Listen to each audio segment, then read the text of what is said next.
Professor and HOD, Dr.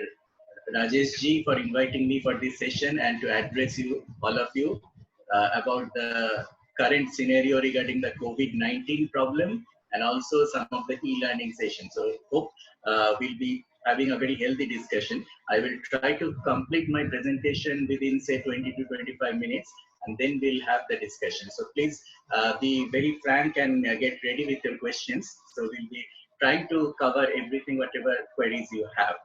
Right. So with this, I start the session. The first topic is how to cope with worries during the COVID-19 outbreak. Slides, please.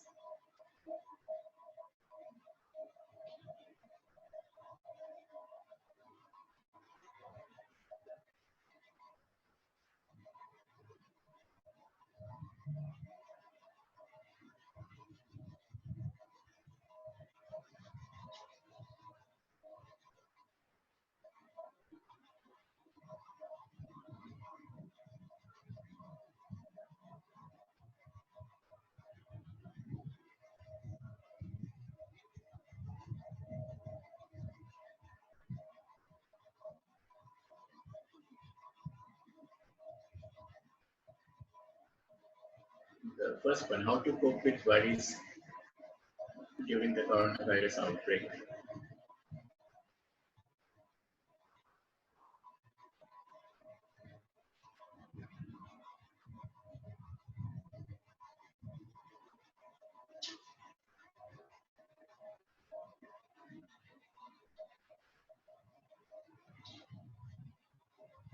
As we wait for the slides to come up, let me start the talk.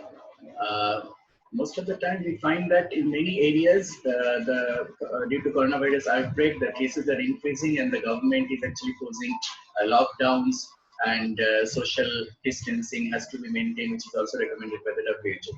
So most of the time, what is happening nowadays, because of this extended lockdowns and this social distancing, we are actually confined to our home, almost like caged animals. So that is the reason which is we are not used to this one. Human beings are all social animals. We like to interact with people. We like to meet people and talk face to face. But that is not happening now. We are almost isolated and isolated. Many people are isolated from the family. Many people are isolated from the friends and colleagues. So that is adding up some kind of a tension and anxiety within us. And we also do not know how long we are going to live. So life is also very uncertain as we get the news that so many death rates are increasing due to COVID, and then many people are getting infected. So this is building up the stress.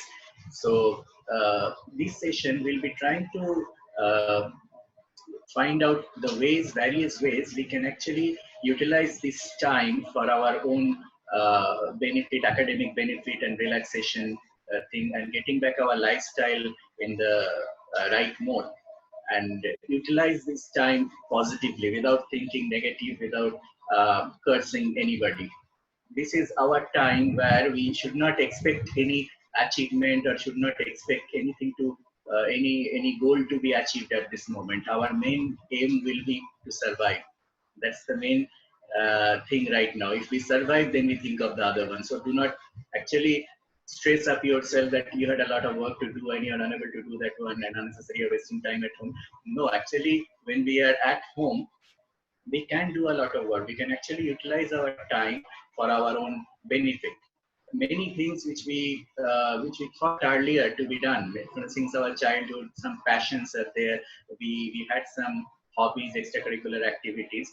So those things, if this is the time we can actually utilize those precious time to get back our childhood and get back to our own rhythm. Whatever things we could not do so many days due to the tight schedule, we can now do those things. And of course, the two things we can do is the e-learning. We can continue learn new skills, new knowledge, and the next thing will be if suppose you need some health advice or any kind of medical advice, you can do the telemedicine work.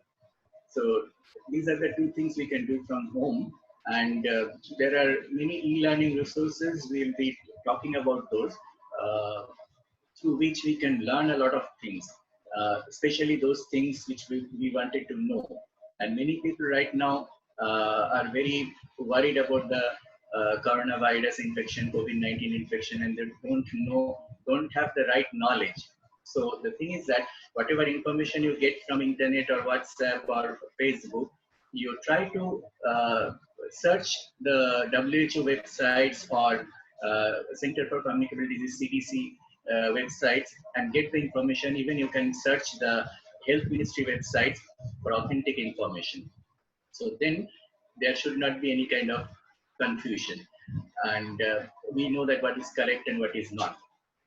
Now uh, the main reason for our worries is basically the the feeling of uncertainty. We do not know what's going to happen, and we do not have a solution for the future. So that's what cause the main stress in our mind. So uh, so most of the time, what happens is uh, we get worried. So here we got the slides now. This is the first slide is talking about how our life has changed. Daily life has changed due to this coronavirus infection, and we are maintaining social distancing, and there are intermittent lockdowns in the hotspots. This thing has might continue for a longer time because the virus is going to stay for a longer time than we had expected earlier, and it's mutating also. So the vaccine might be a little difficult to get, and also getting the herd immunity. So this social isolation and separation from the families and the friends are causing the worries and tension. Uh, this is actually the main cause of our uncertainty and stress in the mind. Now, stress is something like reactions which are perceived demands or threats. That means what is threat or demand or a stress in my mind might not be yours. It's a totally relative things, and it's actually individual perception. So that's why sometimes other people are stressed up and we laugh at them, right? So that is not the correct thing. We might not be having any solution for that. So this is a totally individual perception. So that's why we teach different relaxation techniques and meditational techniques, how to make the mind strong and fight with the stress.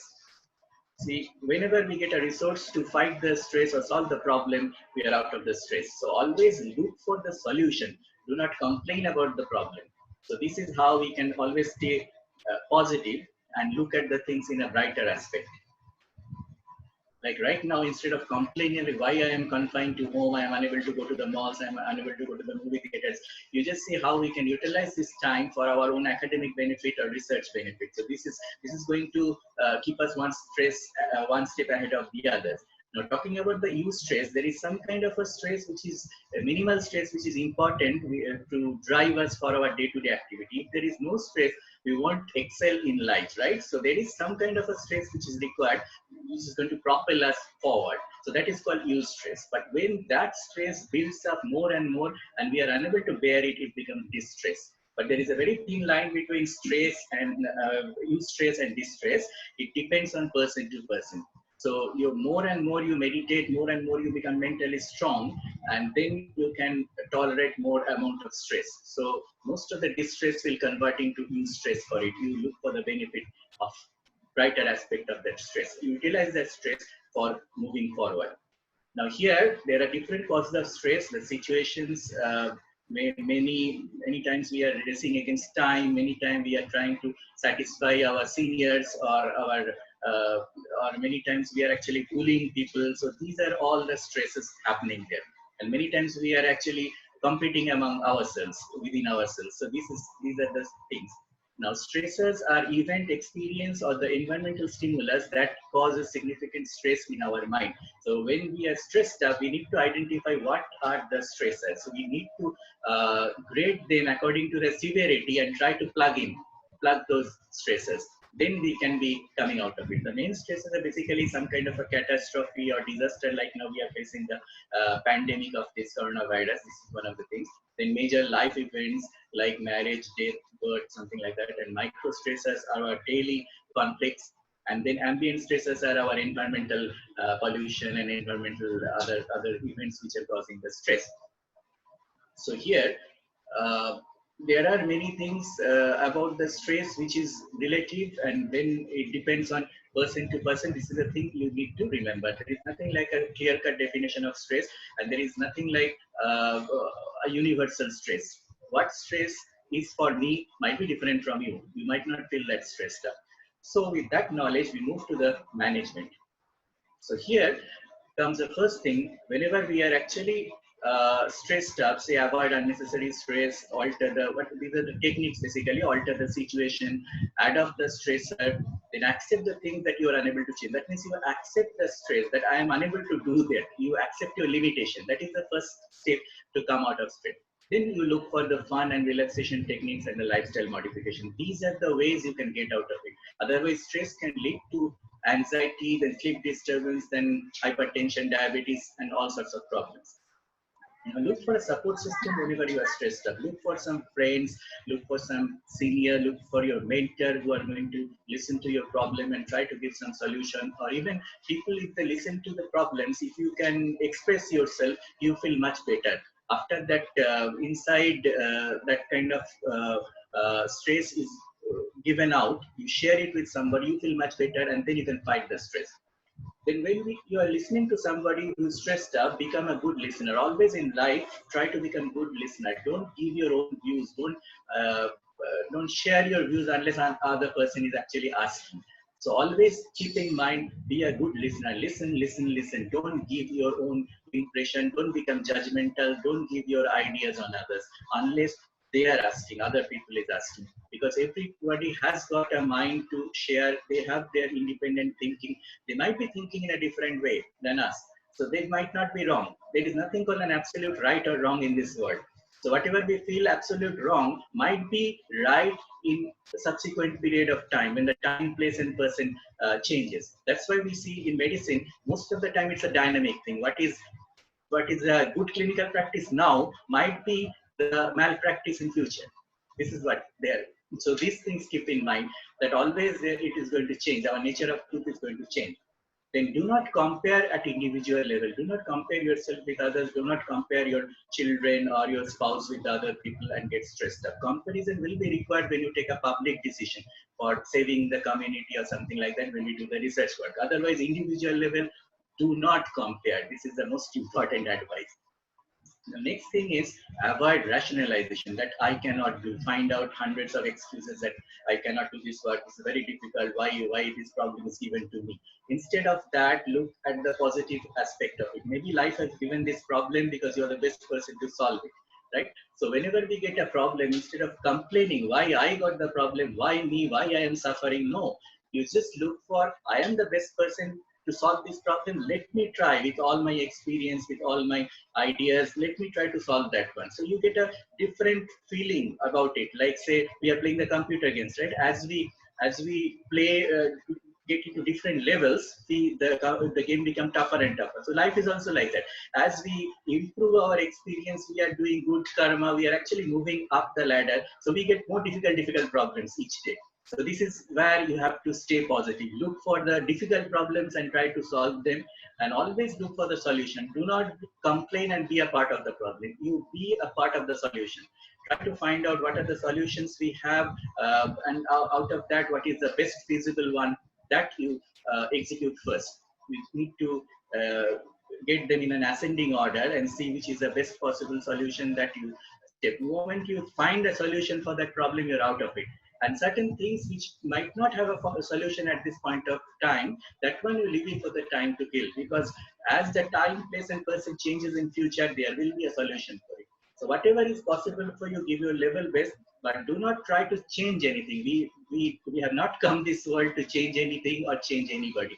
Keep that thing in mind. So try to solve the problem without aggressively trying to change people, trying to change things around.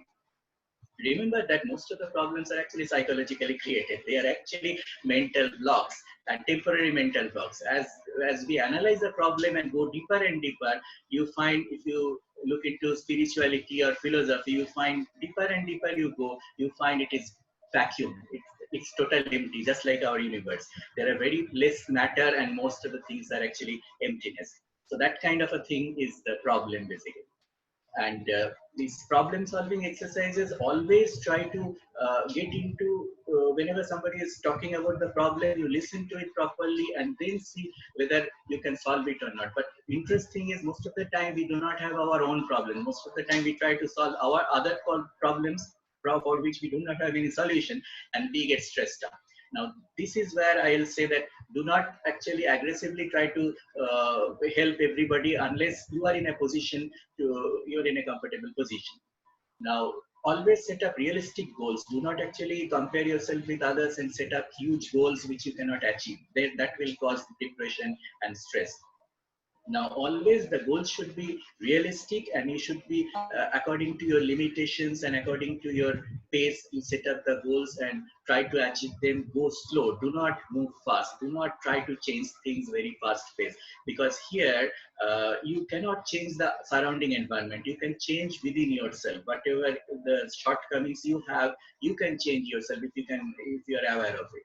That much you can do, but you cannot change other people. But most of the time we do not change ourselves, we try to change others, and that creates the stress within ourselves and others also. And sometimes you need to say no whenever you cannot bear the stress.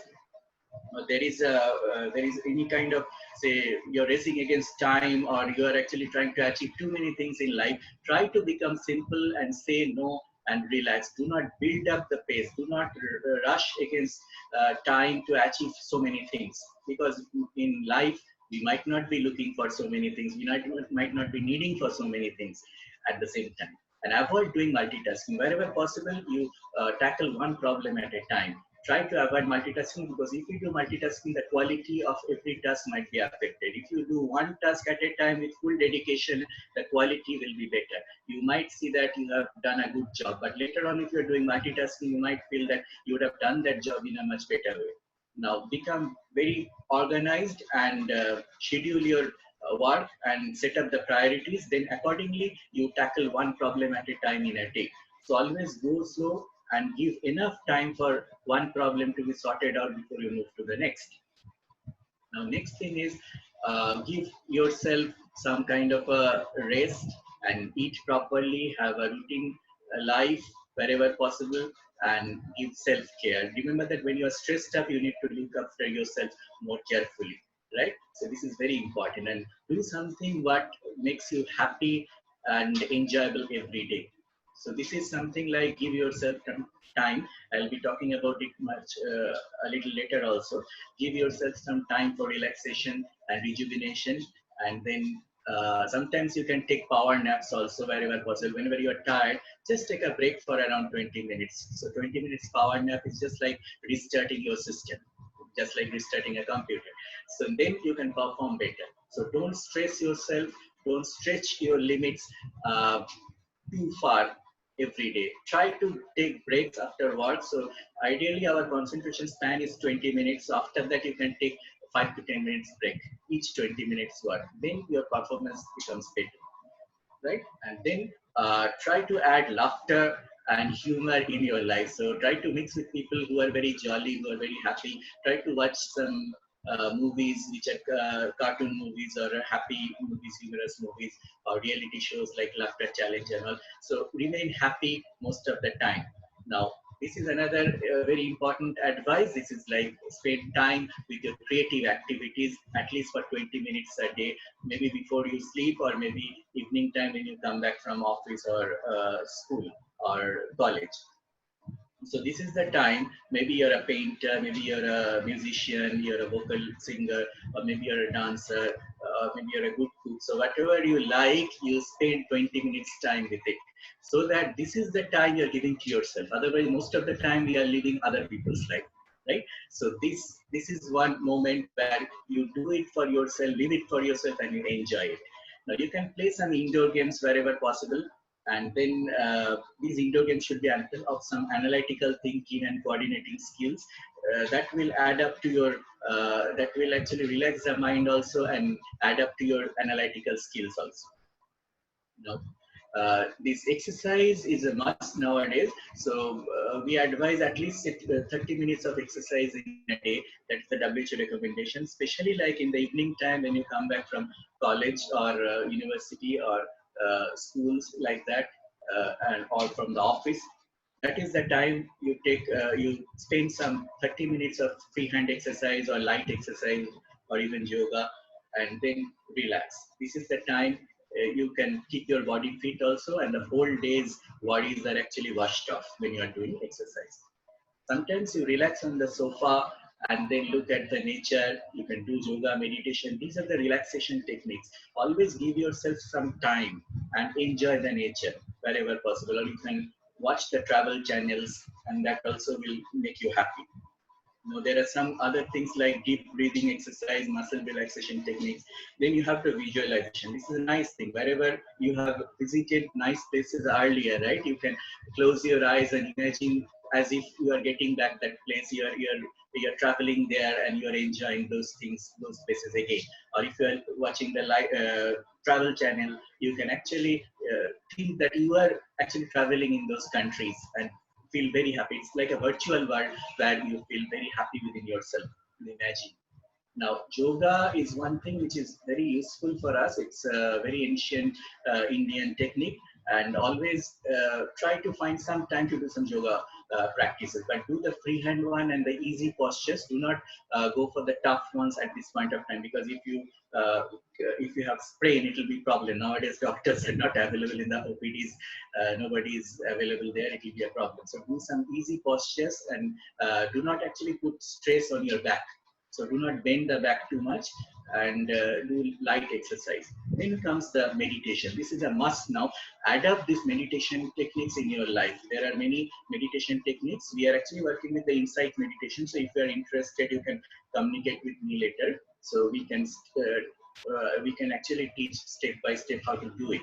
And this meditation is very important nowadays to develop concentration and do the analytical, improve the analytical thinking. Your day-to-day performance also will improve if you're doing meditation. On top of it, you'll be relaxed, you'll have a very good sleep, and you won't be stressed out.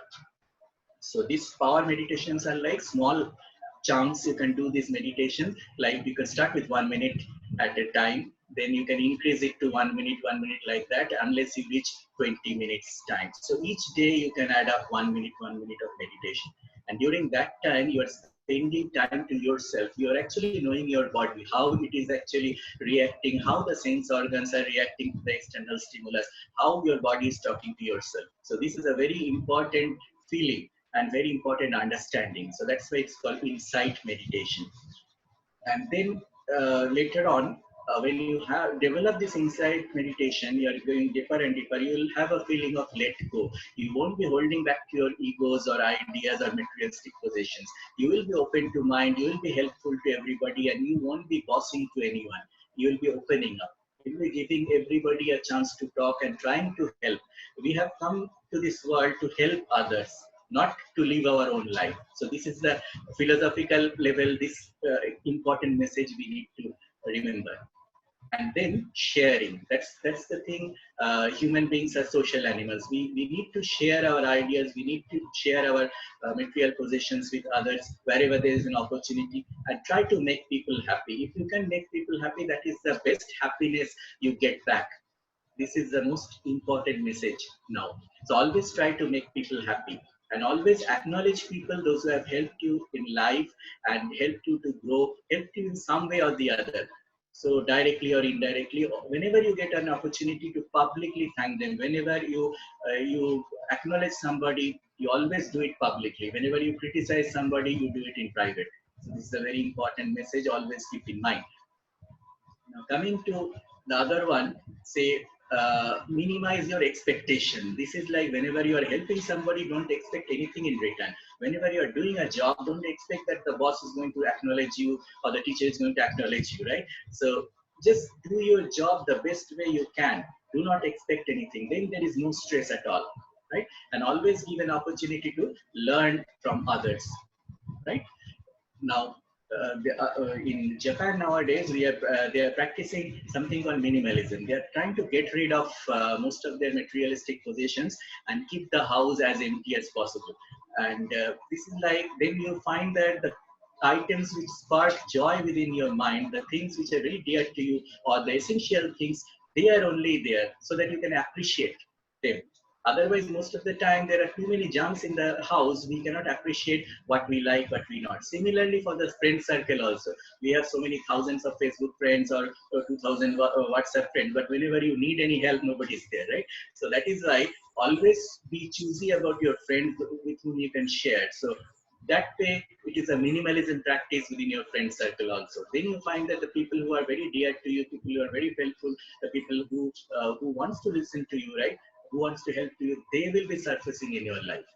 Otherwise, most of the time we won't get time to thank them. They are lost. Now, next thing is avoid self-remorse. So do not do anything which is going to hurt others. Self-remorse is the worst possible of stress. So make sure that you do not knowingly or unknowingly hurt others, and then you feel guilty. If you feel guilty, nobody can take you out of that color drum. So always try to help others. Don't fight with anybody. Avoid conflicts and try to forgive and forget wherever possible. And then at the at the end of the day, before you go to bed, try to resolve all your conflicts. Do not go to bed in a disturbed mind. If you feel that you have hurt somebody during the day, apologize and say sorry, and get back to it. Or if somebody has hurt you, just forgive and forget for the time being, so that you get a good sleep, you'll be happy with yourself.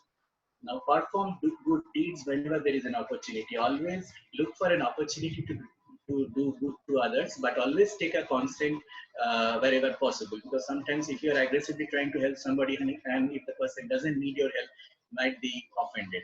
So wherever possible, you do that. But in emergency situation, no need to take consent. You take judgment and you try to help the people.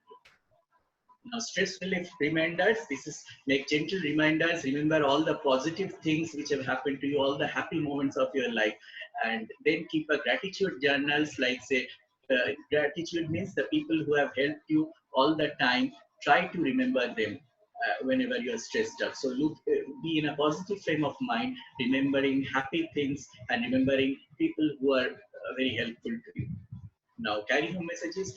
Always appraise the situation and accept the limitations. Then avoid comparisons. Be in a positive attitude and watch out for symptoms of distress. And wherever possible, you practice, you take help from the others and practice the life relaxation techniques and the lifestyle modification. Now, here at this moment, we are in a very difficult, going through a very difficult situation. So this is not the time to achieve anything in life. This is the time to stay alive.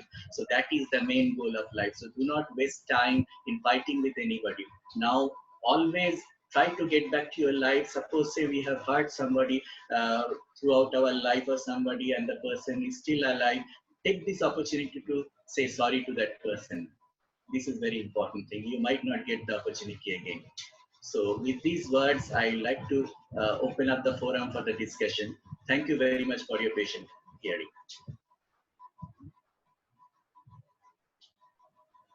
Dear students, the session is open for discussion. The speaker would be taking 4 to 5 of questions and not more than that. One student is allowed to ask only one question. The session is open for discussion. If you've got no questions, we may start with the next session.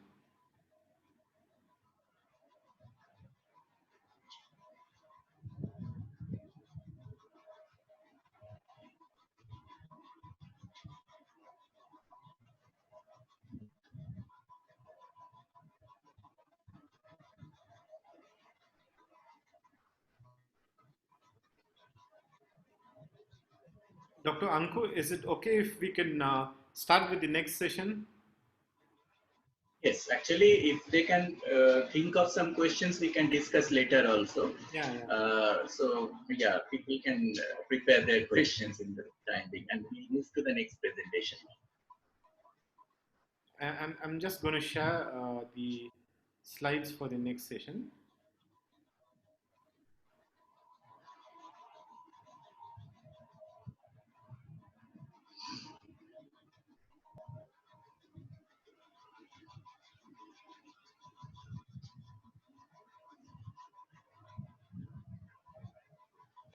For the session it goes. Yes, thank you very much for the slides. Now, this is the presentation on prevention of coronavirus COVID-19 infection during the post-lockdown. Now, always remember that the instructions which we had earlier before the lockdown, they remain the same after the lockdown also. So do not relax that the lockdown is over and we do not have to take precautions. The preventive measures are should be the same. And always remember that preventive measures need to be followed throughout life, right? Accident will happen only once. So this is the motivation we need for prevention. Most of the time we forget that and we'll end up in trouble. So here also we see the hand hygiene and the personal hygiene. These two are very ancient instructions for prevention, right? Somewhere down the line we forgot those things and we landed up in trouble like this. So we move to the next slide.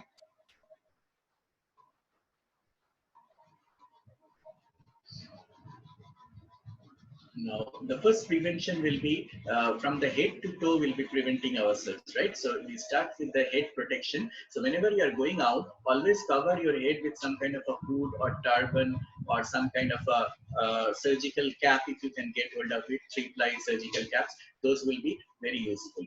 And because the coronavirus might be there on the hair or other parts of the body also, apart from the hands and the face. So try to protect as much as possible and take some precaution to cover the head whenever you are going outside. Next, please.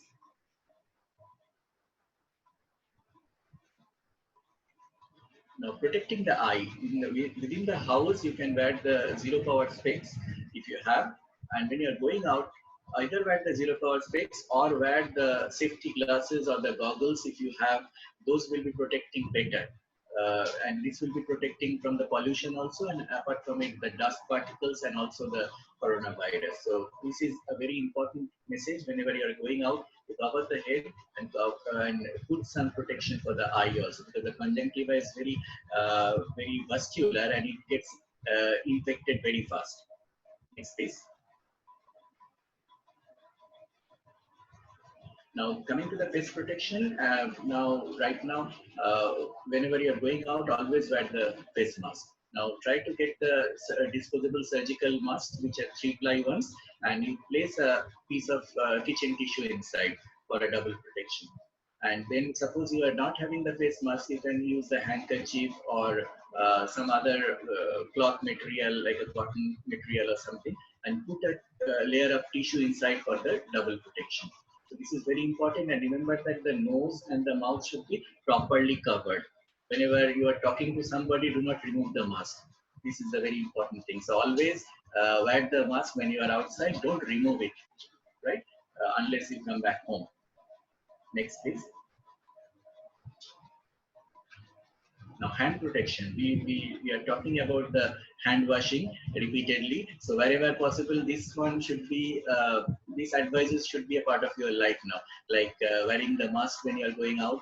Especially we are telling those people who are having bronchial asthma or maybe chronic smokers or having chronic bronchitis or emphysema, COPD cases. So they are always using that one, and now all the people should be using it also. Now, when you come back home, or when you are if you are carrying a hand sanitizer, you can wash your hands very frequently, every hour once, or whenever you touch any kind of objects outside. So this is one important thing you need to remember. And when you are at home, that time also every 1 hour you can wash your hands either with soap or water or use the hand sanitizer. The hand sanitizer will be a better option here, because sometimes there will be skin erosions and skin rashes if you are using too much of soap and water.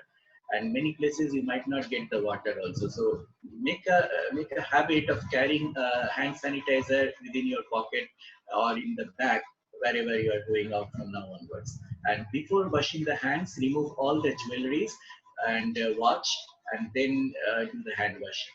And you can follow the hand washing techniques from the WHO website, or there are YouTube videos available, or our Ministry of Health has also released the guidelines on hand washing techniques. Make sure that the nail beds and the wet spaces are cleaned properly. Next, please.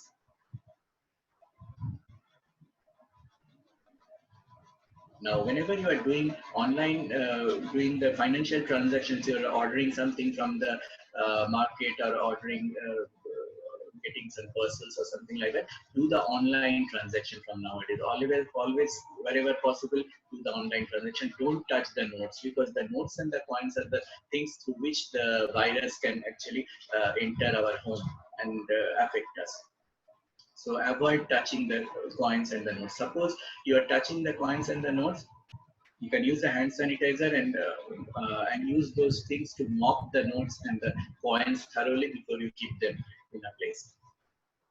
Next, please. Outside the house, you can keep a bucket, empty bucket, or bigger vessel where the groceries can be kept by the vendors, whichever you have ordered. So, and that thing that container you can clean from time to time with antiseptic solutions or the surgical spirit. Next, please. And whenever you are touching those grocery items, always before after, always use the hand sanitizer or wash your hands with soap and water. Now whenever you are coming back home from outside, then you immediately go to the washroom and take a shower with soap and water and remove all your clothes and put them in detergent solution. So this is, make this a habit before entering other parts of the house, because we need to protect our seniors from getting the infection. If whenever we are going out, there is a high chance we might be getting the infection because it has now spread in the community. So this practice has to be there throughout your life.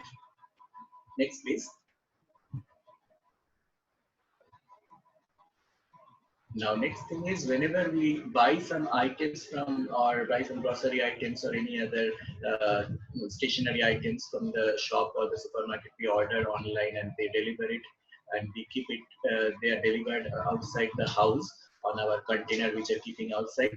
Now, before you take them inside, you use a surgical spirit or any kind of antiseptic solution to clean the surface of those things on the packets, and make sure they're disinfected, then you are taking them in. And suppose they are eatable ones, next slide please. Suppose they are eatable ones like vegetables or fruits, we can soak them in water, which is having, and put vinegar and baking soda in that, and keep them there for 20 minutes at least. And then after that, we rinse them and then dry them out with a cotton towel, and then keep them inside the refrigerator. So these are the two things which need to be done: surface cleaning and also cleaning the vegetables and fruits with vinegar and baking soda. Now, vulnerable protection. Here, actually, we need to remember that people who are having lower immunity, they are at risk of having the disease, getting the coronavirus infection, like the elderly at home, pregnant ladies, and the people who are chronic smokers or having diabetes or any kind of cancer patients or any chronic illness, maybe chest infections or heart problems or kidney problems. So they need to be protected. So always try to find a place for isolation for them, maybe a master bedroom where bed and the washrooms are attached, and they can stay there, and make only one person to meet them for delivering the food and other things. So make sure that person do not meet anybody outside, and till this pandemic goes down, do not allow any outsider to enter your house. This is a very important thing. Now, maintain the social distancing wherever possible, and so right now avoid going to the malls and the marketplace, where the busy marketplace, there will be too many people there and they might not be maintaining the social distancing. So avoid going there, and you order most of your items online wherever possible. Next, please. And do not touch anybody from now onwards till the rest of their life. Do not go for handshaking, hugging, or kissing when you're going outside, or even tapping or patting somebody. So always use the namaste posture or waving the hands or salute to greet people. So this is a very important message. Whenever you are going out, maintain this decorum so that you are protected all the time. And whenever you are going to the any kind of public place, always maintain a distance of 2 meters, that is 6 feet distance from the other. So wherever possible, because we don't know who is having the disease or not. So this is a very important message for the time being till this pandemic is gone. Next, please. Now, social distance, why they are important is if we do not maintain, then what happens is we might get infected, and if we are infected, we might not show symptoms. Also, we might be asymptomatic, uh, no fever, no sore throat, or no respiratory distress. But what happens is when we come back home, we might spread the infection to our other family members. So that is why the social distancing is very important. We are trying to protect your family members. Otherwise, because of us, our family members might be at risk. So this is a very important issue. That is why people need to understand that it is not me who is important. It is like to protect our family members, we need to stay back home and we need to maintain the social distancing. The vulnerable groups are actually elderly and those with weakened immune systems, like those who have any kind of debilitating disease or chronic illness, and even the smokers also. And the other side are pregnant ladies. So these are the groups. If they are at home, you isolate them for a longer period of time. Do not actually make them go out, and do not allow any outsider to come home and meet them. This advice need to be followed throughout. Now, next is, if there might be intermittent lockdowns, because as the lockdown is called off, sooner or later the cases will start increasing because the people are mixing, right? Then the government might again call for a lockdown. So if there is a lockdown there, you obey the government orders and do not go out, do not step out unless it is absolutely necessary.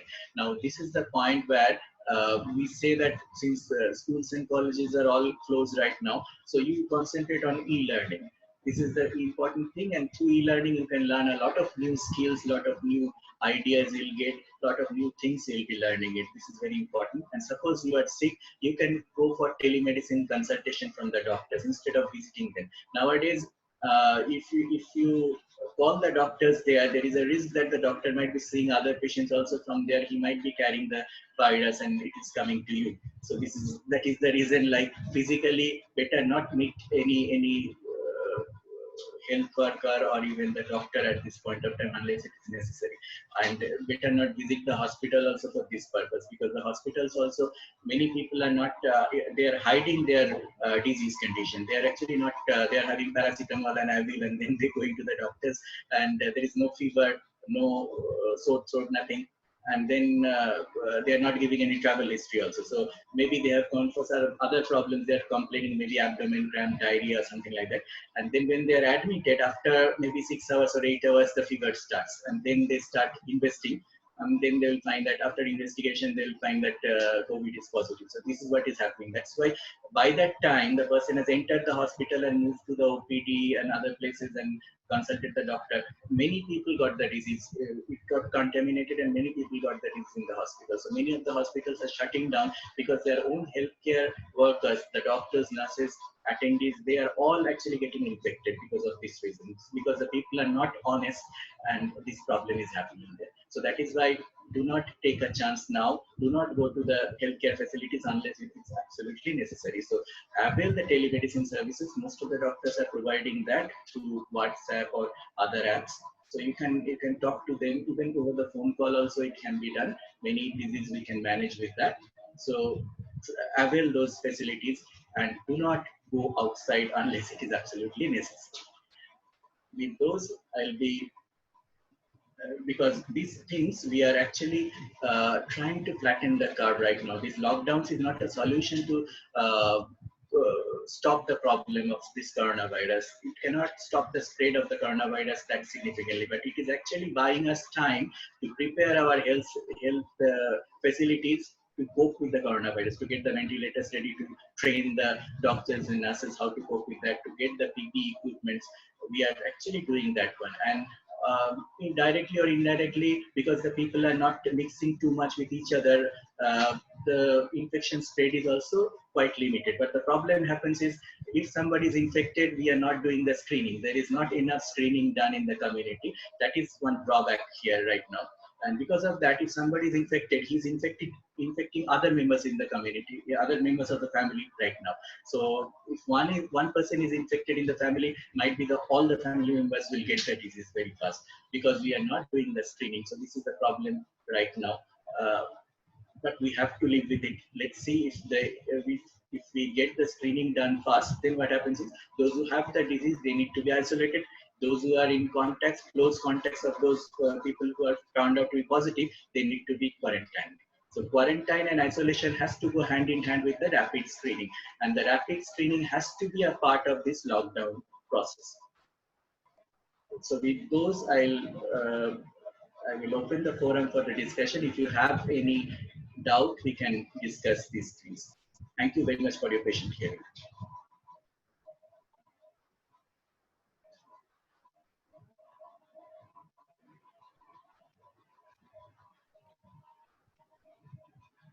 Thank you, Dr. Ankur.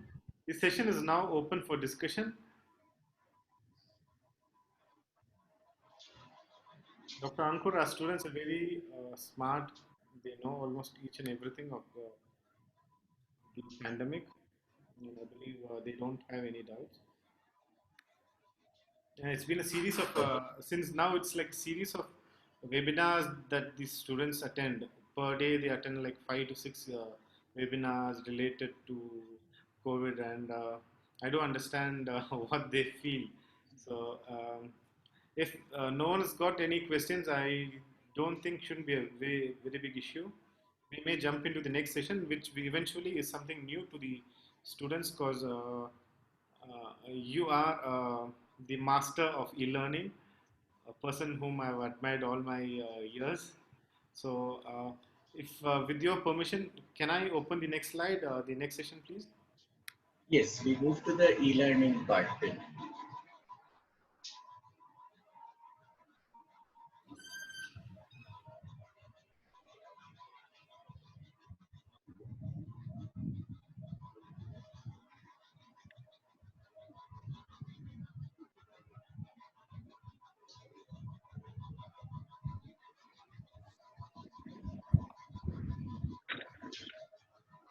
Yes, thank you very much. This session, we are going to discuss about the e-learning tools. There are many e-learning tools which are very helpful for developing our teaching materials.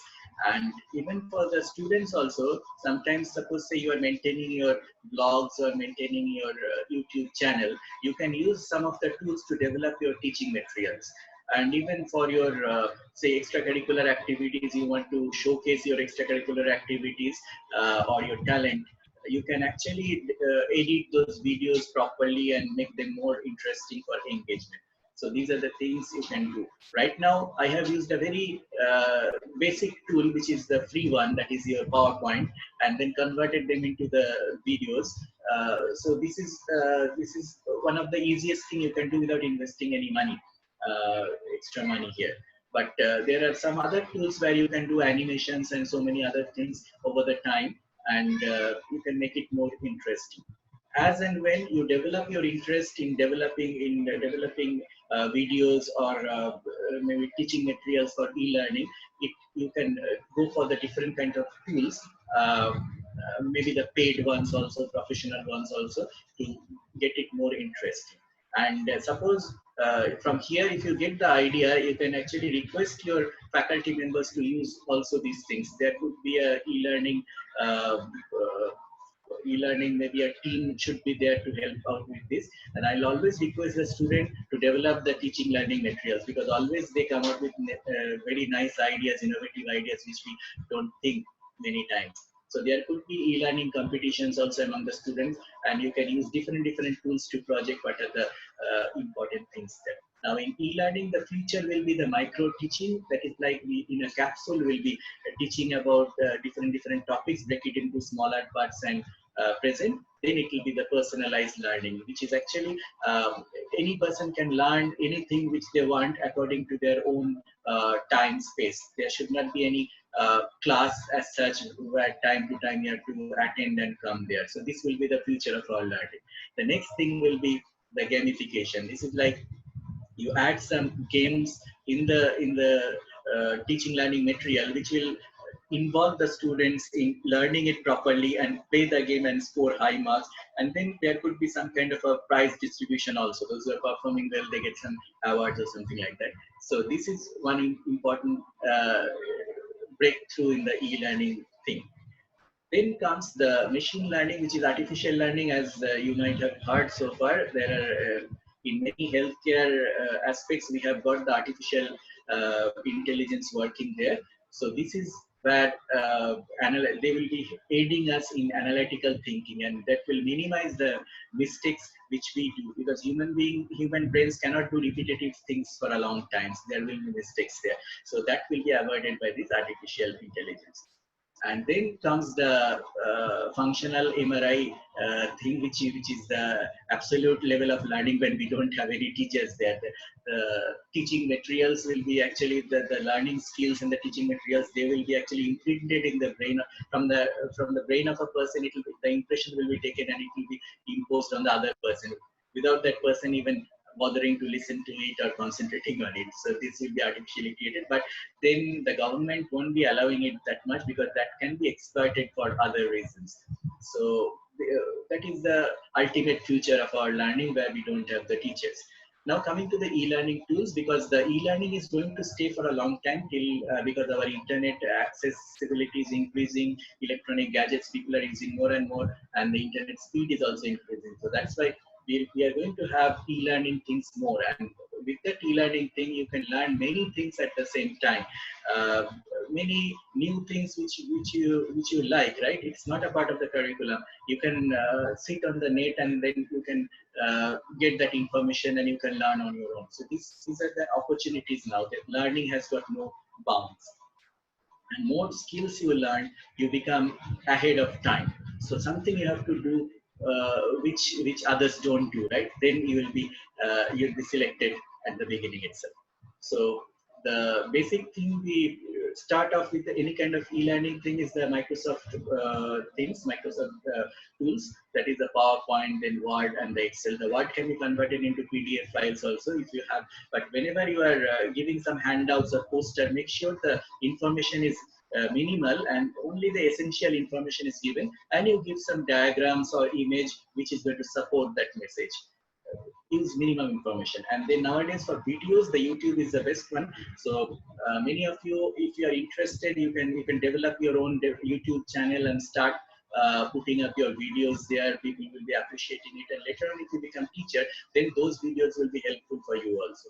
So this is one thing. From the young age you can start developing it. Don't go for the don't look at the money part of it now. That will be coming at the later stage. But the thing is that you will get interest in developing the materials, and you can share it among your friends. Then we have another thing called Adobe Captive. This is also very useful for designing and developing your e-learning tools. So all these presentation videos are also available in the video form. All these presentations are also available in video forms in YouTube. I have put up there. So whenever you need, you can access them through the YouTube. And then these, you can type the name of these softwares and get the relevant YouTube videos about their demo versions, how they are to be used. Like Canva is another one, which is also another interesting tool, where you have the image and you can use the image and videos there to improve the presentation. Some presentation techniques you can use for your seminar presentation also, and PBL presentations also. Then comes the grammatical errors. To correct that, we are using Grammarly, which corrects the grammatical errors, because many times if the learning materials are not grammatically correct, it is actually not visually accepted that much. So that's why I try to be sure that there is no mistake, no gross mistake in the presentation. But Grammarly is not a free one, so you have to subscribe that. Now coming to Pixels. Pixels is one of the good software which is having a lot of quality image collection. So you can use those image for your presentation things. Now the software which is having everything together is actually Articulate Storyline. This one will have gamification, this one will have quiz, this one will have presentation things, image stored, video stored. So many things are there. So if you are looking for buying any kind of or subscribing any kind of software, this Articulate will be one of the useful things which you can look in for. And those who are planning to become teachers in future, you can look for it. What I suggest is always keep the option open of teaching and research in your life apart from your own profession. So whenever possible, if you do these things, you can, if you are teaching somebody or communicating any message, these kind of tools are very important. Similarly, is the Elucidate. Elucidate and Storyline are almost covering everything. They're like a wholesome package. So you can choose either between the two. They're all very well equipped and very professional things and very easy to use also. The PowerPoint things can be converted into innovative things like animated or video graphics or any other forms, even the cartoons also. Now coming to the engaging tool, after you develop the e-learning materials, you need to engage the audience, right? Otherwise, when we present it, people, if they are not engaged, they won't learn anything. Remember that this e-learning thing, the most important thing is the motivation. If the self-motivation is not there, e-learning won't succeed. The only thing required is the interest to learn and motivation to learn. Otherwise, we have to get back to the traditional teaching form.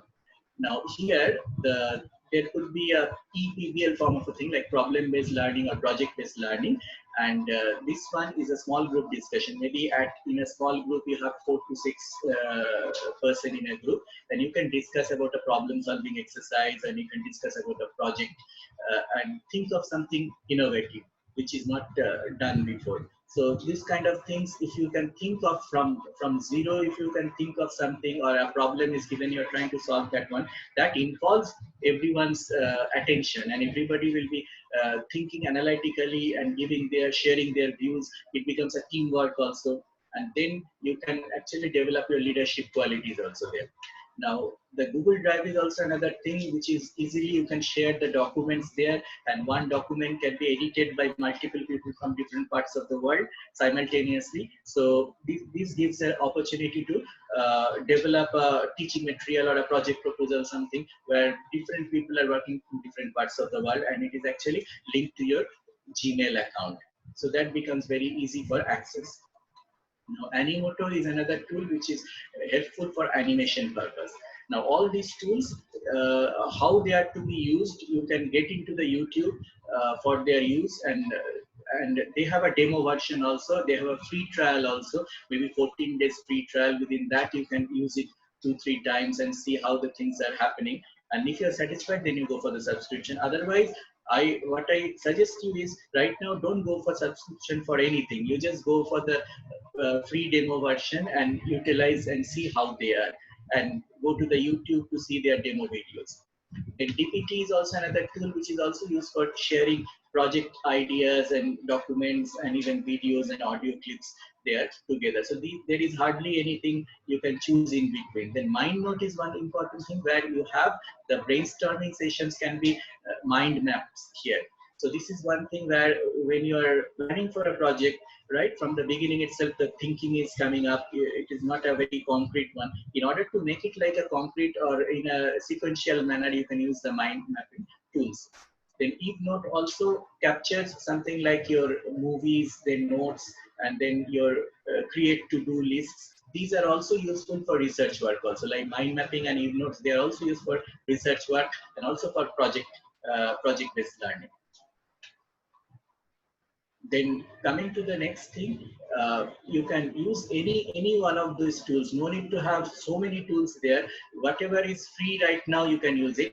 And then of course you can use the Twitter also for your PBL works. So this one, you just see how best you can use the social media for learning. Even the Facebook also can be used for PBL works and for sharing documents. Even the WhatsApp also can be used. It depends on how you're utilizing social media app or a social media website for learning purpose. Then coming to webinar, this is the webinar which we are actually presenting now. The most commonest software is actually the Zoom. Now these webinars will become very popular in future because many times we spend a lot of money and time in traveling from one place to the other. And then nowadays by sitting from home, we can actually talk with many people and share ideas and develop our project proposals and solve the issues also. So this is one thing. This kind of software can be used for meeting purpose also, can be used for seminar presentation online also. Like the student seminars, we can use these kind of platforms. And for developing the equipments, you use those Storyline that kind of an software. So this webinar, you'll be finding the Zoom is the most popular one nowadays, and it can support almost like the free one is supporting around 100, I guess. And then when you get the paid one, it will be 1,000, 2,000, 3,000, up to that many participants it can support at a time. And only thing is the bandwidth has to be high. Uh, then the video and the audio will be quite high quality, and everything can be done here, chatting and sharing documents, everything can be done in this kind of software. Then we have the WebEx meeting center. This is also very good for presentation, webinar, as well as the meetings and sharing documents, and even the videos also. And they have cloud storage also. Even the Zoom also provide cloud storage. Nowadays cloud storage is the recent your advancement in our IT sector, where we are minimizing the equipments. Nowadays, in later stage, you need not carry any kind of hard drive or anything. It will be stored in the cloud. Only thing you need the internet speed. Now, Join Me is also another very good, useful internet tool. It can also it can be used for the meeting purpose. It can do live streaming, just like our Skype, and it can also share documents and support chat also. Zoho is also similar software like this, Zoho conferencing. Then Zoho meeting and Zoho will be used for the conferencing purpose also.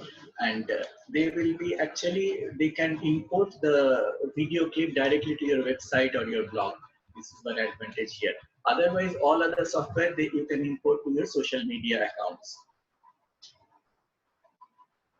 Now, this online on-stream meetings is also another very good tool, similarly for the webinars and for meetings. So meetings and webinars can be done there. You can utilize for the even the PBL sessions also. Suppose it's a project-based learning where you need different people from different parts of the world to interact in a common platform. You can use these tools.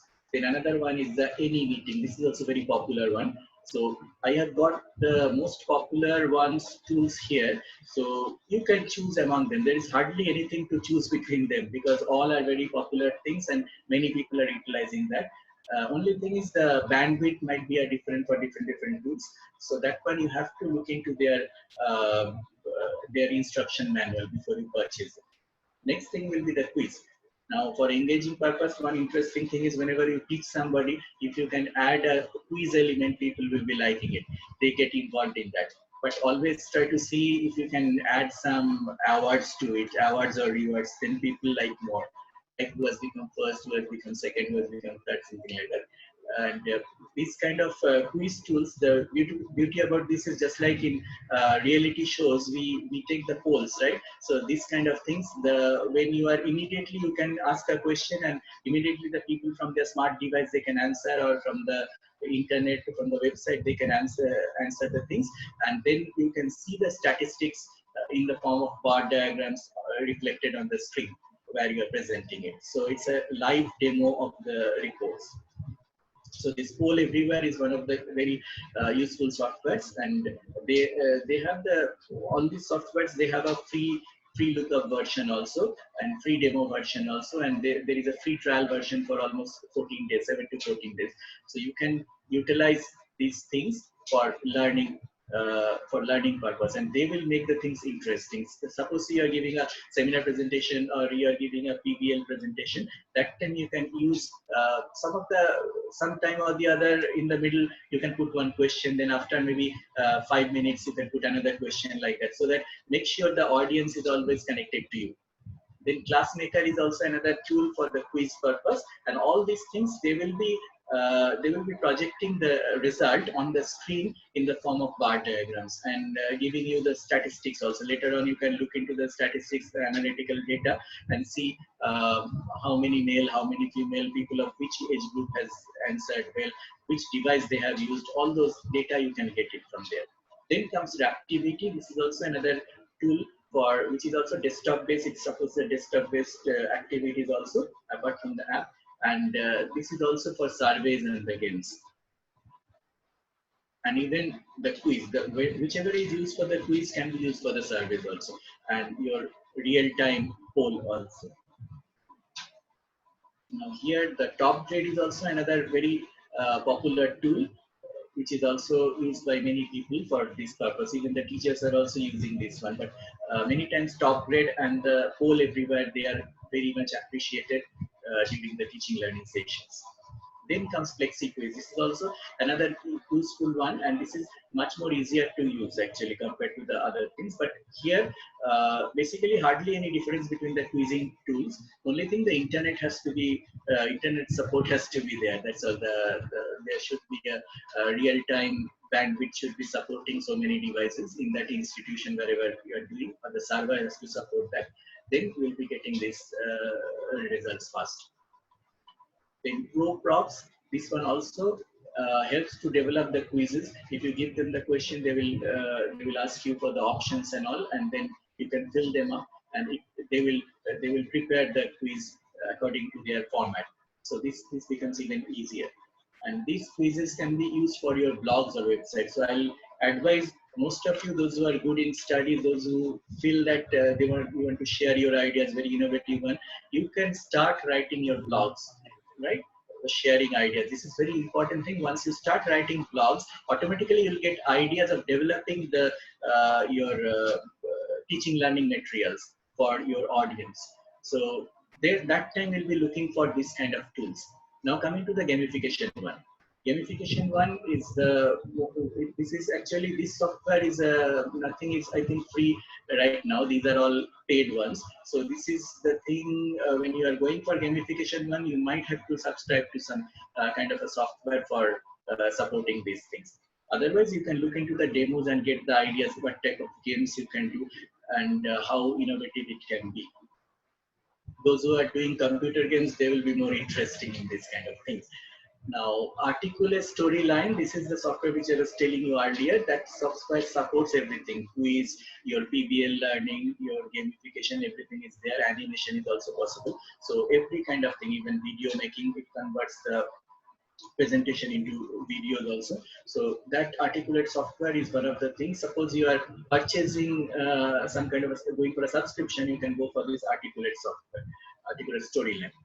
Then comes Raptivity. Raptivity also we discussed earlier. Uh, this one is also something like a tool which supports a lot of things like your video presentation, your this kind of say diagrams, chart, questionnaire. All these things can be prepared here, and then it can actually have a lot of collection of image to incorporate in your presentation, and it can convert videos also.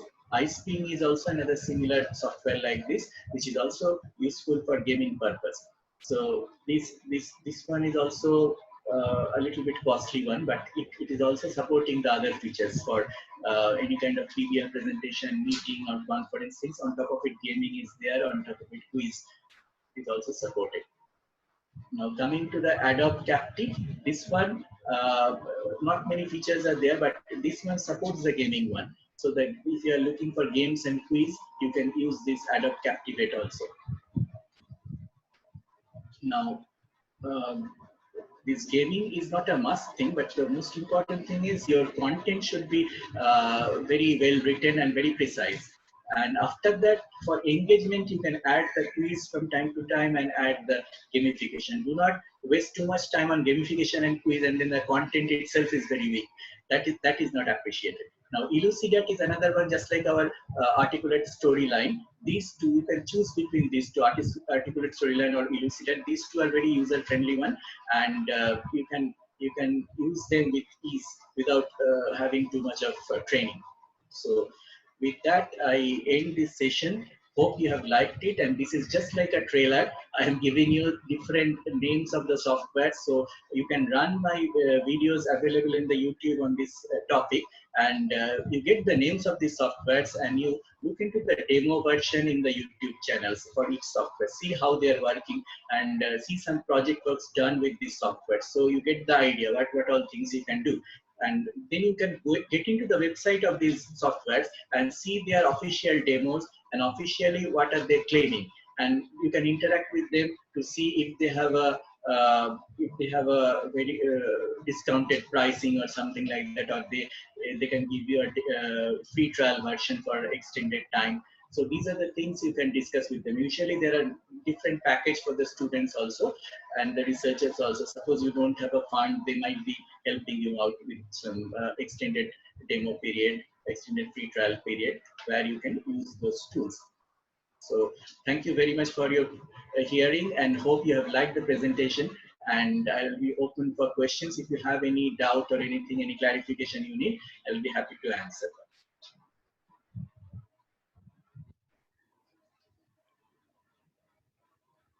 Dr. Ankur, first of all, I would like to thank you for the wonderful presentation. It, it is indeed Thank you very much. yeah, it is indeed the era of e-learning. I've got some personal questions to be asked. Taking into consideration the COVID issue, maybe we as academicians may have some hindrance for another 2 years. And India not having a different kind of curricula that the other developed countries have.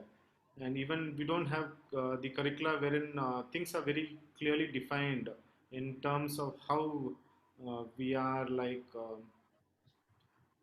going to measure the students' performance. It's all the memory game that we play. We don't even use MCQs in our university as such to be very precise and personal. So, how do you think this e-learning could help us in terms of preparing work-ready graduates? It's not just imparting education, though. We need to prepare work-ready graduates. That's what it is like for Education 4.0. Yes. Actually, that is the main thing now. Right now, if you see all the billionaires, they are either school dropouts or college dropouts, right? So it sends a clear message that the education system is not working actually. What is required in the professional life is actually not taught there. Something is different. So that's why it's a work readiness is the most important thing. Like whatever skills they learn, that is what is important. Now, assessment nowadays, we can deviate from the uh, in the e-learning thing actually the developing the e-learning materials uh, I think is the first challenge because everybody is not that much tech savvy and everybody might not be motivated here, and here you need a lot of motivation to develop the things. More and more you become precise or try to make it smaller, you have to devote a lot of time. This is the most important thing. If we are writing an essay, it's much easier. If you are writing a very short abstract, it takes a lot of time. So same thing. And then next level is how to make it interesting with the image, diagrams, animations, or even say video clips and all. To search out those things, put the appropriate one, or even shoot your own videos and attach there in the presentation. So these things take a lot of time. So if people are motivated, I feel developing the interactive tools and this attractive presentation that can be done in a faster pace. Within say 6 months, we can get back, provided uh, the workload is shared among all the faculty. And even I'll request the students should step in because most of the time I found the postgraduate students and those who are undergraduates also, those who are very interested in these kind of things, they can be involved and they come out with very good presentations with very good ideas. So I feel that you have a e-learning team where you have a faculty, then postgraduate student, undergraduate students like that, and then it will work faster. And even the suppose the senior faculty members also will get interested because they have a lot of interest. They can give you ideas also. Only thing is technologically they might not be having that much of expertization, so some people have to sit with them to find it out. They can give the content materials and then we can develop on that. So that kind of a support if given, those materials can be coming up. So this is a very important thing. Now the next level will be the student engagement. There after say every 5 slides or so, put some kind of a question, like maybe a gamification, maybe a quiz, right? Or try to put something or thought-provoking thing, or maybe one or two questions you can ask, open forum questions. People can ask questions there. So that kind of an engagement you can think of, right? And then this engagement and even the gamification will be actually the a little bit tougher one at the point, because those who are starting the e-learning straight away getting into gamification will be a problem. But you can getting to the quiz will be much easier, just like our MCQ sort of a thing. And you can have the poll also, like how many people are going for option A, B, C. In the live presentation, it can come. And then these e-learning things can be available in both online and offline mode also. And from time to time, you can have this kind of webinars or PBL presentation through Zoom and other softwares, uh, so that the people's interaction is also there, even though they are at home. That shows the dedication. The next thing will be assessment. Now, assessment is always a big challenge here in e-learning. What I personally feel is, don't go for the closed book assessment, because closed book assessment, you need two cameras. Actually, one camera should be in the front to see that the right person is sitting in front of the laptop, and the other one should be from behind, so that you see what is there on the screen. You should not be opening another window and looking for the answers and then giving the answers here. So this is the thing. But supporting two cameras for one person will be you need a lot of bandwidth, and there will be sometimes the individual lines will drop, right? Then what you do, because your exam will be for 1 hour or 2 hours or something like that, and these people have missed out some time because of the network problem. Then how to cope with it? These kind of situations will be there. Instead of that, we can do away with these things and go for the open book assessments. Open book assessments means you give some task. Maybe task-based assessment can be done, or maybe some problem-based assessment. Give some problem or analytical thinking or something, or maybe they have to come up with some proposal sort of a thing, how to make it interesting, what are their views, sharing their views, uh, what are the innovative way they are thinking of. These kind of things where they don't find any answer, right and wrong answer anywhere. It is like they have to think and they have to put up something. So these kind of things you can assess. Only thing is, you need to have the rubrics ready for that. Always remember that this kind of question, this kind of activities, there will not be any absolutely right and wrong answer. Some partially something we can agree, partially we might disagree. So there will be a little bit of dicey situation here. Only thing, both sides, they should agree that, okay, these are the rubrics we should follow, and this way we should work it out. So I feel you can sit with the students also, sit with the senior faculty members also, and get their inputs and then think of it. But my suggestion will be, go for the closed book ones. Let them get information from anywhere they like, from internet, books, or whatever they have within their reach, and then they develop some ideas, or they solve a problem, give a clinical question, or give a real life problem, and see how they solve it, how they come out with better ideas. So this way, this can be assessed actually, instead of any kind of theory assessment. Taking into fact the education 4.0, that's what the academicians in all over globe they think that will be taking over. So the one of the major aspects of education 4.0 is more of integration with the industry. That's what they believe in.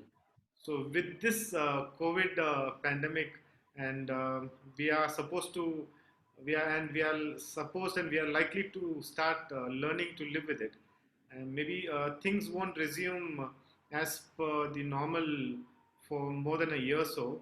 So how do you think this 4.0 may be, what would be the Here roadmap? actually, what we have to do is, whichever industry we want them to be linked, right? There should be some key person appointed there, and they have to make a real video clips of whatever procedures or skills training they want us to do. The live demo can be done, or they can put up a video and send to us. So there could be a video analysis session, for which can be done online with the students in small groups, and they can learn that one. It is like a virtually getting them ready. But always there will be a problem, like the virtually they are ready, but when it comes to the real life situation of operating some machinery, they needs a little bit training before they can handle the machinery. I will suggest that maybe 1 week again, live demo, and then put them up. But right now, instead of wasting time, we can virtually teach them, and wherever possible, get the real video clips there of the things happening, if the institute is allowing. And we can involve the institute in the teaching learning session itself. Maybe appoint 1 or 2 people who can live demo the things and video clip and send them, and they can interact with the students also, talk about the day-to-day issues, so that they are totally ready before they get an opportunity to visit that place and handle the equipments. But as you told, maybe 2 years from now, we might not get those opportunity to physically go somewhere and see the thing, because we have to protect the students. We see how this herd immunity coming up or not, and how much infection is spread in the community, because wherever possible we have to protect the student, because every family is having one or two child nowadays. Suppose that child is affected or something, it impacts the whole family. So we cannot actually expose them too much, and cannot actually ask them to come for classes or anything. Right now, everything has to be e-learning till this pandemic goes down. If anyone's got any questions, we've got one techie from fifth year. What's his name? Sayantan Ghosh. Yes, Okay. sir. Yes. I Yes, hope you please. have any questions for Dr. Ankur. Yeah, good afternoon, sir.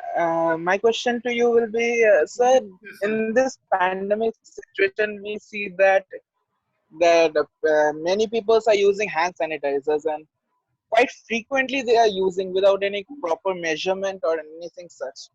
This can lead to a passive alcoholism, right, sir?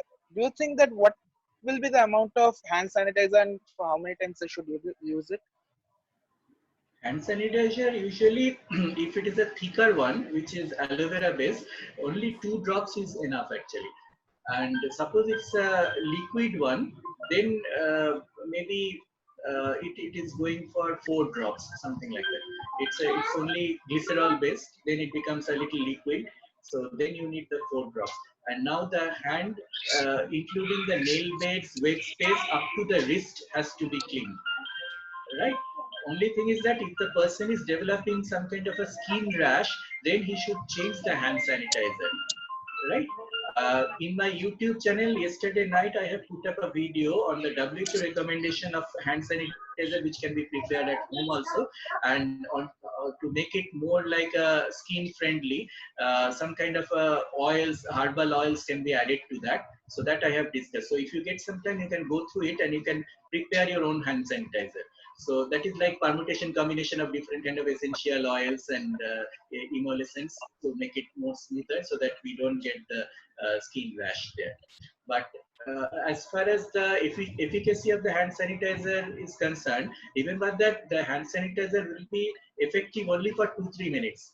It is not like, say, in the morning, once we do hand sanitization and then the whole day it will be protecting us. That is not the case. So that is why we are telling that when you are going outside, if you are touching any object, immediately use the hand sanitizer, because we don't know whether that is having the virus or not, right? So this is the one. But if somebody is cleaning the hand repeatedly with soap and water, there could be skin rashes and there could be peeling of the skin. This kind of problem can happen. So that's why compared to that, hand sanitizer is better. And the WHO recommendation for hand sanitizer is the alcohol content should be more than 60% at least, right? Okay, thank you, sir. Yes. Zubair, you've got any questions for Dr. Ankur? Zubair? Hello, sir. Good afternoon. Hello. Yes. Good afternoon. Yes. Yes, sir. You told how to get rid of stress for us, sir. Actually, for our elders who are in home and usually they go out, and now they can't go. How can we instruct them to be calm and this stressful in this time, sir? If they're planning to go out for walking purpose, then you can tell them to walk within the room, right? Or even if the terrace is there, they can walk there in the terrace, but not to go out in the open in the public places right now, because the virus has spread in the community now. We do not know how much is the extent of the spread, because screening is not that much aggressively done. Right. So far, we do not have any rapid testing kit for screening also. So that's why the infection might be there and people might be apparently healthy. But if these elderly people are exposed to the virus, it might be very strong as compared to their immunity. So they might be falling sick, right? So that is why we need to protect them. Now you tell them, try to make them understand that it is a question of survival now. The exercise, relaxation and other things, sightseeing can be done later. If we survive, then only the other enjoyments of life can come, right? So try to motivate them. But yes, as you told, everywhere people are getting stressed up, and we are getting so many patients with mental disturbance like anxiety, depression, like that, just because they are confined to home. They're unable to meet people. This is happening there. But you look at the positive side. This is like, say, for us, it is an early retirement basically. This kind of freedom will not get any time in our life in future after this pandemic is gone. So this is the time we can utilize for our creative things, the things which we have not done before so far. We can do that. Maybe a creative writing, maybe learning songs, maybe cooking, maybe practicing dance. So whatever you feel like, you do that. This is something like lockdown has got talents. So something like that. So we can do that one. So indoor at home also many things can be done for the entertainment. And if they are, but what I say is, for the elderly, make sure that everybody is not mixing with them at this point of time, because some of us might be going outside, right? If we are going outside, better not we meet them so often, because we don't know, maybe the virus will be there in our body or with the clothes and some certain things, and it might, if we are not washing the clothes before meeting them, there will be transmission of the infection. So we have to somehow motivate them and try to make them stay at home as much as possible. Dr. Is it okay? We've been joined by one of the full-time research scholar and a very young friend of mine, Mr. Muhammad Rashid. Oh yes, welcome. Yeah, Muhammad Rashid, he's a full-time scholar. You've got anything to ask regarding to research perspectives in future? Yes, please. Hi, sir. Good afternoon. Can you hear me? Yes, please. Yes, I can hear you. Yes, sir. You were talking about the e-learning platforms. Actually, we were going through few e-learning platforms, but as you know, before lockdown itself, getting e-learning to the audience, especially the students, making them to sit in front of that and making them the patients in front of the all the sessions and getting the clear output itself is a huge task for us before lockdown itself.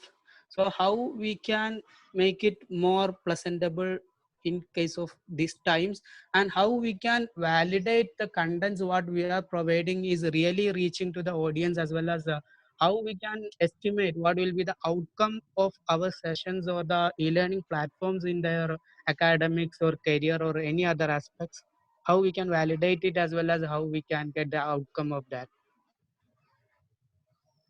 First thing is, I will suggest you, there are many renowned institutions, right? They have put up these learning videos. Like I get most of my teaching learning videos from these websites. There is something called Massive Open Online Course, right? MOOC. So there you can get these short courses which are having these clinical things also, where the video clips are there. Even in YouTube also, if you can select the videos and you can download them and edit them into smaller clips, right? You can use for the teaching learning purpose. Now the thing is that suddenly the lockdown has come and we did not get time to prepare anything, right? So right now you cannot prepare the course material on your own. You have to use from the things which are provided in the Creative Commons. So try to see relevant videos for teaching learning purpose, for the clinical teaching also, if we can use those things. So without the videos we cannot really proceed here. Actually, just like PowerPoint with the image, it might not put the impact in the student's mind. So this is one thing. So I will advise all the faculty members to look into the relevant videos for their teaching purpose, especially the clinical one or the lab teaching purpose. So you look into the internet, search for it. If it is for the free use, then you can download and edit it and see if you can use it for your clinical teaching right now. Otherwise, many institutes are happy to help also. You can collaborate with them. Just look into the internet and search for those. Many big institutions are also helping now. And the massive open online course materials, there this kind of videos are already available free of cost, which you can utilize also. Now, next thing comes is the, I think the, what you are telling is the evaluation purpose. What was the second part of the question? Yes, sir. How to assess them, right? Yes, sir. Yes, sir. Yes. For assessing purpose, you need to develop rubrics. For that purpose, there should be a team in the, if you have a say education department team in your university, they can actually help you to develop the rubrics. Otherwise, in the Google search, you just type rubrics for this purpose, rubric for this assessment, rubric for that assessment. See that international rubrics might be available. Many well-known institutions might have come out with the rubrics, right? And from there, you can take certain items which are relevant for you, and you can prepare your own rubrics also, right? Otherwise, actually, this thing, you can also consult me later stage. If I get time, I can help you out with the rubrics also. But the thing is that you need to identify the tasks. What are the tasks you are going to assess first, and then we look into how to assess those tasks, right? Sure, sure, sir. Thank you. Yes. Thank you, Mr. Rashid. Yeah, thank you, sir. Thank you so much for the opportunity. Yeah, thank you so much. Evita, Thank you very much for your feedback. Yes. Evita Babu. Okay. There are some students who had questions. Maybe they have got some internet issues. They couldn't hear. Okay. Yes. Maybe they have unmuted it. Dr. Rupesh.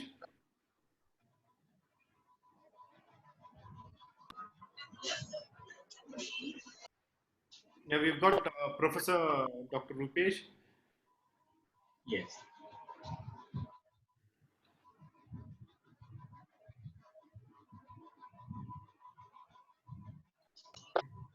Hello, sir. Hi, sir. Hi. Good afternoon. Yes. Yes. Good afternoon. I Sir. can hear you. Sir, nice presentation yours. Thank you very much. I am from Department of Pharmacology, sir, actually. Yes.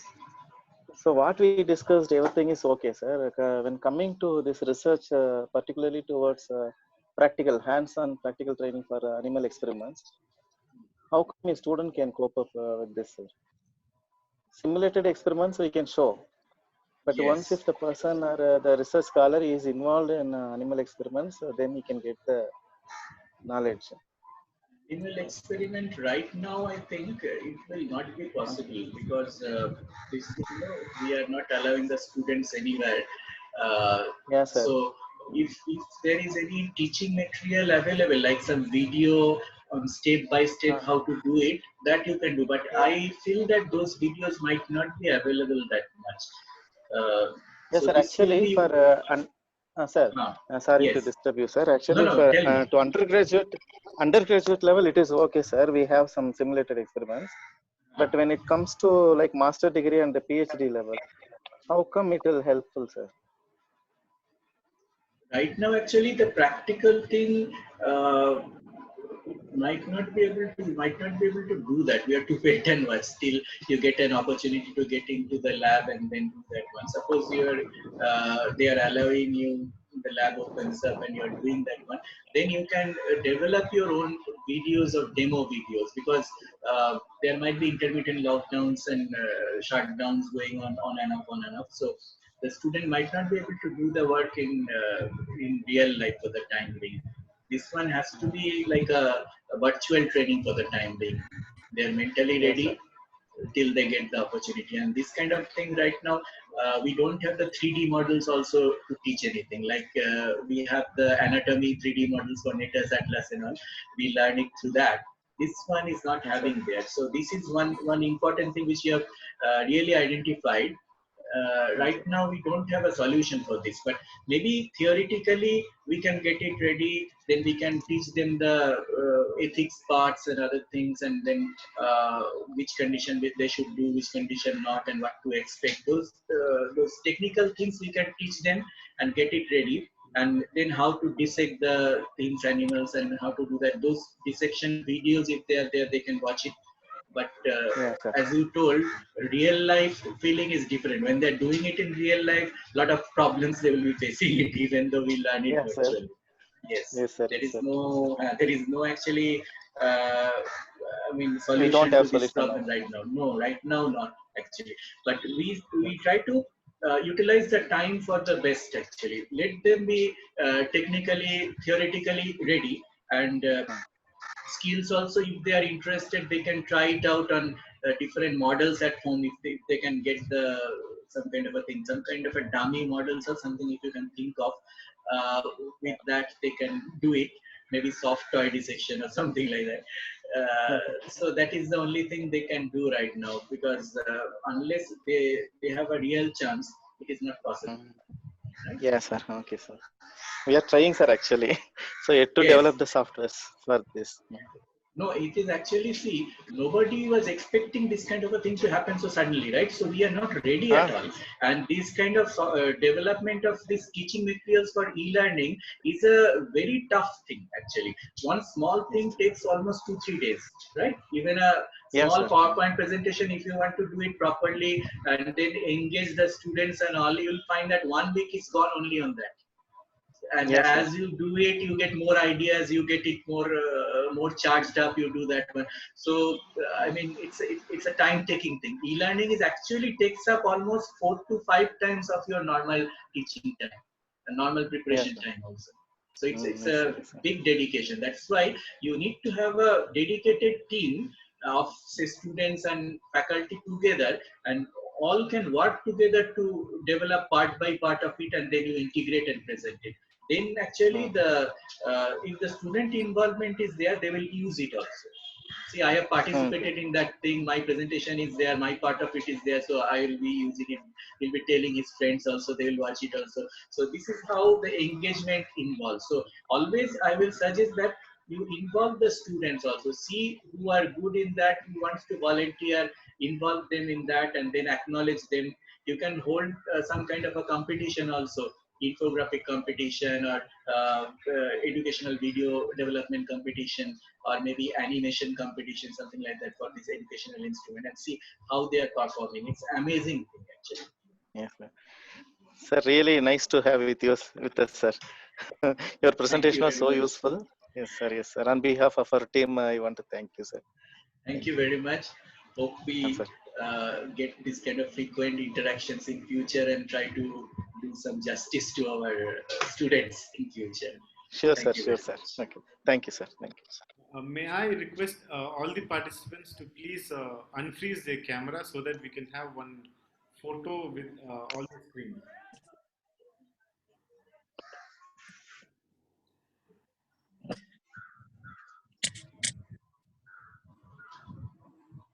Dr. Ankur will shortly have one session on telemedicine, because I believe telemedicine is the future of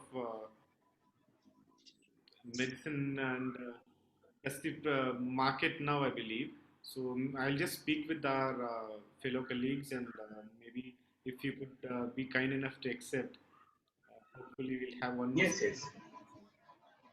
Actually, telemedicine, because our people are not so used to it, that's the problem. Otherwise, more than 90% of the usual cases we can manage by telemedicine only. There is no need to come. Only thing is, at home they should be having the respiratory rate and the pulse rate. They should measure it, and temperature, of course.